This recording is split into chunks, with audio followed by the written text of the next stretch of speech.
마켓 이슈 유진투자증권 석관동 지점 권택중 주임입니다. 안녕하세요. 네, 안녕하세요.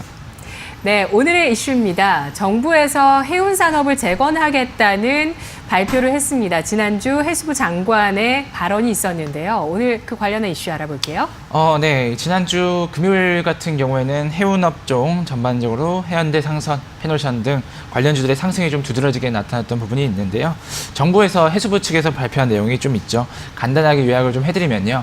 기본적으로 일단은 2020년 경제계획을 좀 발표를 했습니다. 정책 방향에 따르면 해운 산업 쪽으로 해양 수산부 분야의 4차 산업혁명 기술을 재건하고 이후로 해운 선사의 경영 안정을 위한 다양한 지원책, 인센티브 제도라던가 이런 경영 자금에 관련해서 지원책을 펼치겠다 해서 해운 산업을 살리기 위한 다양한 자구책을 발표를 하였는데요.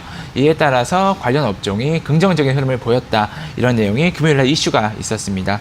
금일 같은 경우는 금요일에 상승분을 일부 좀 반납을 하면서 조정에 숨고르기 들어가는 부분을 보여주고 있고요. 이런 부분에 대해서 관련 종목들 하나 세 가지 정도 말씀드리도록 하겠습니다. 일단은 첫 번째로 현대상선이 있죠. 현대상선 같은 경우는 좋은 이슈가 하나가 있었습니다. 세계 3대 해운 동맹으로 알려져 있는 디 얼라이언스의 정식 멤버로 가입을 하게 되면서 이번 달에 있었던 이슈인데요. 이런 부분이 글로벌 해운선사로 다시금 재도약할 수 있는 계기가 되지 않겠냐 시장에서는 기대하는 부분이 있고요. 두 번째로도 좋은 뉴스가 또 있는데요. 내년 2분기부터 23,000톤 EU급의 초대형 컨테이너선을 TEU급의 초대형 컨테이너선을 투입을 하겠다. 이런 뉴스가 발표를 했습니다. 그동안 좀 좋지 않은 흐름, 올해 한 해는 역시나 이제 해운 쪽에서 상당히 다사다난하고 쉽지 않았던 한 해인데 이것을 나쁜 일들을 덜어내고 대도약하겠다라는 방침을 회사에서도 밝힌 바가 있는 만큼 기대감이 시장에서는 반영이 되고 있는 상황이다. 보시면 좋을 것 같습니다. 두 번째로 업종 내 관련주를 보시면 페노션 종목도 있는데요. 페노션 같은 경우는 대표적으로 이제 벌크선 관련돼서 BDI 지수의 주가가 연동되는 종목인데 내년부터 이제 IMO 규제가 시행이 되죠. 환경 규제가 시행이 되면서 관련 지수 BDI 벌크선 운임 지수가 상당히 개선이 되지 않겠냐 기대감이 한번에 좀 받고 있습니다. 최근에 주가 흐름도 바닥 국면에서 일부 반등이 나와주는 부분 보여주고 있고요. 페노션 같은 경우에도 현대상선과 마찬가지로 하단에서 상승 이후 어제 금요일자 양봉이 나오고 오늘 일부 송그룹이 나오는 부분 보여주고 있는 종목입니다. 마지막으로 이제 세 번째 대한해운 종목도 언급을 잠깐 드리겠는데요. 일단 이 종목 같은 경우는 3분기의 실적이 시장의 컨센서스를 상회를 하면서 기대감을 좀 받고 있는 종목 중 하나다 보시면 좋은데요. 다만 이제 대한해운 같은 경우는 다른 두 그룹과 다 좀 다른 부분은 그룹의 지배구조 관련 리스크 부분이 있습니다. 여기에서 네.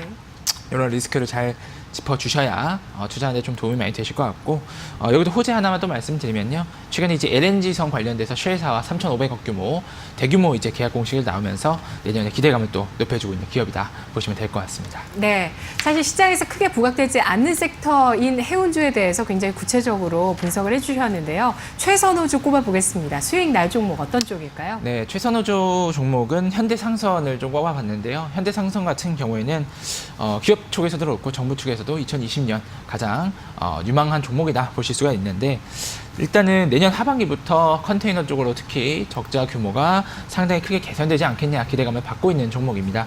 지난해와 올해를 비교해봐도요. 3분기 실적 같은 경우는 컨테이너 부분 영업 적자가 720억 정도 나왔는데 지난해 동기 대비해서 35% 정도 적자 폭이 감소된 수치입니다. 이 상태로 간다고 하면 내년도 충분히 기대해 볼 만하다. 영업 적자 폭을 천천히 줄여나가는 그런 부분의 기대감이 또 있고요. 두 번째로 봤을 때 살짝 언급드렸던 IMO 환경 규제 말씀드렸었는데요.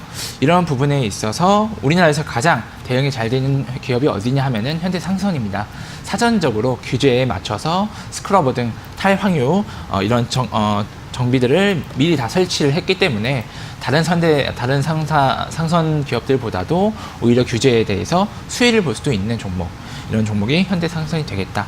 최근에 보면은 수급도 외국인들 많이 매수가 들어왔었다가 오늘 종가까지 한번 지켜보시면 좋을 것 같은데 좀 밀렸을 때 들어가는 것도 방법이 될 것 같다. 이렇게 언급드리겠습니다. 네, 알겠습니다. 오늘 분석 잘 들었습니다. 고맙습니다. 네.